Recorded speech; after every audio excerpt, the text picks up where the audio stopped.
মসজিদ বানানোর জন্য জমি দান করার কারণে ঘর থেকে মাকে বের করে দিয়েছে তার সন্তান। এরপর মায়ের আশ্রয় মিলল একটি আশ্রয় কেন্দ্রে। সেখানে অশ্রুতে ভেজা চোখে মা কিছু কথা বলেছিল, যে কথাগুলো শুনলে আপনার হৃদয়টা কেঁপে উঠতে পারে। মা তার মিঠু মিঠু কণ্ঠে বলছিল, আমি মসজিদের জন্য আমার নিজের জমি দান করে দিয়েছি, যেখানে এখন একটি মসজিদ বানানো হয়েছে। সেই মসজিদে নামাজ পড়ানো হচ্ছে, আর সেখান থেকে আমার কবরে সোয়াব যাবে বিদায়, আমার সন্তানদের সোয়াব পাবে বিদায়, আমি আমার শেষ সম্পত্তিটুকু মসজিদে দিয়ে দিয়েছি।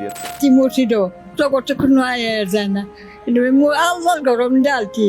কাই মজা নাই না বাড়ি করে দিয়েছে করতে জায়গা নাই। আর এটা আমার সন্তান মানতে পারেনি, তাই ঘর থেকে আমাকে ধাক্কা দিয়ে বের করে দিয়েছে। এরপর আমি পথে পথে ঘুরে বেড়াতাম, ওইখান থেকে আমাকে আশ্রয় কেন্দ্রে জায়গা করে দেওয়া হয়েছে। আপনি শুধু একটু ভাবেন তো, আপনার মা তার নিজের সম্পত্তি কাউকে দান করে দিয়েছে, তাহলে আপনি তাকে কিছু বলতে পারতেন, কিন্তু সেটা যদি মসজিদের কাজে দান করা হয়, তাহলে কিভাবে আপনি একজন মুসলমান হয়ে আপনার মাকে ঘর থেকে বের করে দিলেন? আরে আপনার মার যদি কিচ্ছু না থাকে, তাও তো আপনি পারেন না ঘর থেকে বের করে দিতে। সেই সন্তান এও বলেছে, তোমার যদি জমি থাকে তাহলে তুমি থাকতে পারবা, জমি না থাকলে তুমি থাকতে পারবা না। এই কথাগুলো মা নিজেই বলছিল। বাড়ি করে দিয়েছে করতে জায়গা নাই, জমিন দিলে জায়গা আছে, জমিন না দিলে জায়গা নাই।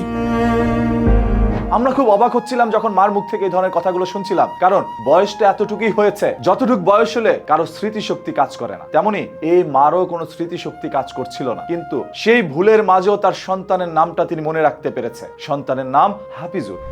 হাফিজুর পালছি না চুরি কুলোরে স্কুল আনছি, আবার কুলোরে বাইরে নিয়েছি। মা হাফিজুরের নাম বলেই কেঁদে দিচ্ছিল, বলছে, আমি আমার এই ছোট্ট সন্তানটাকে এই কোলে করেই বড় করেছি, আমি নিজে না খেয়ে ওকে খাইয়েছি। হাফিজুর কখনো আমাকে ছাড়া একা থাকতে পারতো না, আমি ওকে এক পলক না দেখলে আমার বুকটা কেঁপে উঠতো। সেই হাফিজুর আজ বড় হয়েছে, তার স্ত্রী সন্তানদেরকে নিয়ে বসবাস করছে। আজ আমি ওদের কাছে সব থেকে বড় বোঝা হয়ে গেলাম। আমার একটুখানি জায়গা মিলল না সেই হাফিজুরের ঘরে, ওরে আমি 10 মাস 10 দিন পেটে ধরেছিলাম। হ্যাঁ, এরকম চরম বাস্তবতার শিকার হয়েছে এই বৃদ্ধা মা। আমাদের এই বাংলাদেশের অসংখ্য আশ্রয় কেন্দ্রগুলোর মধ্যে যদি আপনি যান, বৃদ্ধাশ্রমে যদি আপনি যান, তাহলে দেখতে পারবেন এরকম হাজার হাজার লক্ষ লক্ষ মা রয়েছে যাদের সন্তানরা ঘর থেকে তাকে বের করে দিয়েছে। যেই সন্তানদেরকে লালন পালন করে কষ্ট করে এই মাই বড় করেছিল, তাদের প্রস্রাব পায়খানার মধ্যে কত রাত ভেজা শরীরে ঘুমাতে হয়েছে সেই মা, রাতের বেলা দিনের বেলাও ঘুমাতে পারেনি, ঘুম হারাম করা সেই মা আজ তার সন্তানের ঘরে জায়গা পায়। আপনারা সেই সন্তানের বিচার কিভাবে দেখতে চান? এই রাষ্ট্র সেই সন্তানের বিচার